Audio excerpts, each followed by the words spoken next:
اس کی وجہ یہ ہے کہ ہمارے اندر تقویٰ کا فقدان ہے.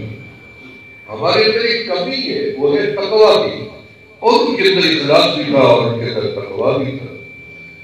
ہمارے اندر کمی ہے اخلاص کی اور تقویٰ کی. ہم نے صحیح مانگا کیوں؟ صاحب رسول کے گھر گئے، بیوی سے کہا کہ کھانا ہے کچھ کھانے کی. اس نے کہا یار گھر میں موقع ہے کچھ نہیں. پھر گئے وضو کیا، 2 رکعت نماز پڑھی مسجد میں، صلاۃ الحاجت اللہ سے دعا مانگی. پھر گھر چلے گئے جلدی میں، بیوی سے پوچھا آپ کو کچھ کھانے کی ہے؟ پھر چلے گئے 2 رکعت وضو کر کے نماز پڑھی، پھر دعا مانگی. پھر گھر آئے کوئی چیز ہے کھانے کی؟ پھر بیوی ہنسنے لگ گئی. لیکن بیوی مذاق ہوتا ہے، جا کے وہ کھایا کھا جاتے وہ کہاں جائے گا؟ لانا تو تو بات تو تو ہے. صحابی رسول نے راز نہیں بتایا. پھر دل میں سوچا یا میرے وضو میں کمی ہے، یا میرے سجدوں میں کمی ہے، یا میرے مانگنے میں کمی رہ گئی. مگر نہ مانگا دل کرتے وہ کیسے نہ انتظام کرتا.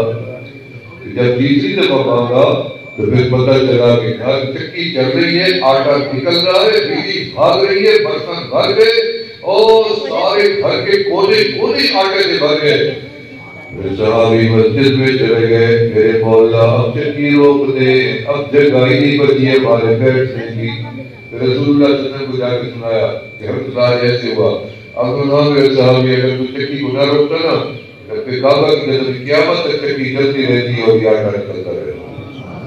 یہ بندہ اس طریقے سے مانگتا ہے جیسے نابینا جب آپ نے واقعہ سنا ہو. نابینا کعبے کے دروازے پہ آنکھیں مانگ گئے. اسے پتا تھا بنا دکھ کبیاں خرید لی، لیکن مانگنے کے ایک مزہ ہے. 40 سال سے مانگ رہا تھا، مزہ لگ رہا تھا مانگنے میں.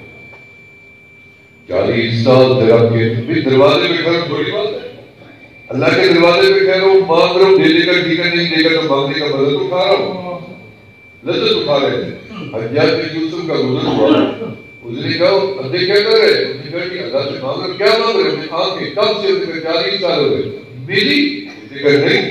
انہوں نے کہا نہیں. پھر مانگ صحیح نہیں رہا. رب تو آنکھیں دینے والا ہے.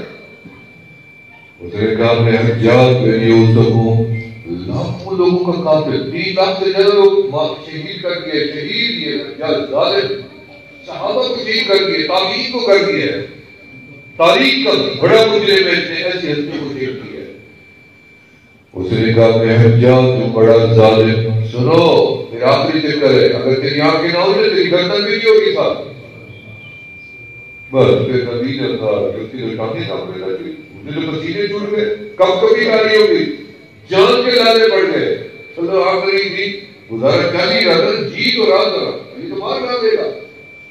اور جب موت سامنے نظر آئی پھر دل سے کیا کلیجہ پھٹ کے دعا نکلی. اللہ کبھی کبھی مظلوم کی جو دعا ہے نا، اللہ فرماتے ہوئے بادل سے نیچے آ کے اٹھا لیتا. کبھی ظالم کا بننا ہمیشہ مظلوم بن کے رہتا، ہمیشہ، کیونکہ اللہ مظلوم کی جلدی سن لیتا ہے. جب انجام جایا آخری چکر میں دنیا نے دیکھ لیا کہ کعبے کے دروازے پہ مانگنے والا مادر ذات نبینا بدائی دے کے دیکھ رہا. یہ در ہے، یہ جگہ ہے، یہ بہانے ہیں مانگنے کے، یہ کٹ ہے، اکٹھا کیا گیا ہے اجتماع میں تاکہ آ کے یہاں طریقہ سیکھیں کہ رب کو منانا کیسے ہے، رب سے مانگنا کیسے. انشاءاللہ تعالی اللہ تعالی گزارشات کو قبول و مقبول فرمائے. میں توبہ کی کلمات